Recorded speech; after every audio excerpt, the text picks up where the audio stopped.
નગરપાલિકાના વડવા બ વોર્ડની પેટા ચૂંટણીમાં ભાજપ કોંગ્રેસના ઉમેદવારોની જાહેરાત કરાઈ છે। ભાવનગર શહેરના વડવા બ વોર્ડ માટે યોજાનારી પેટા ચૂંટણીમાં આજે કોંગ્રેસ પક્ષે પોતાના ઉમેદવારો હિંમત મેણિયા અને જયદીપસિંહ ગોહિલના નામાંકન પત્ર રજૂ કર્યા છે। ઉમેદવારી ફાઇલ કરતા પહેલા કોંગ્રેસના આગેવાનો અને કાર્યકર્તાઓ શહેરના જસોનાથ ખાતે એકત્રિત થયા હતા।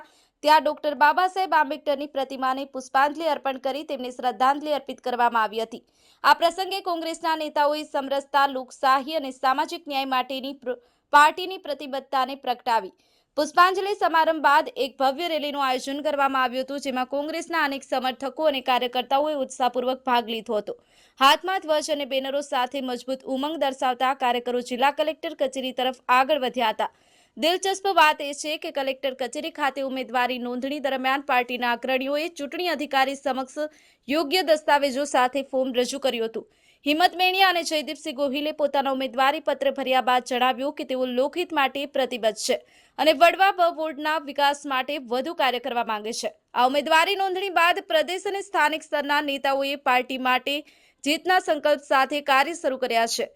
કોંગ્રેસ કાર્યકરોમાં ઉત્તેજના જોવા મળી રહી છે અને તેમણે ઘોષણા કરી છે કે આ ચૂંટણીમાં પાર્ટીનો વિજય નિશ્ચિત છે।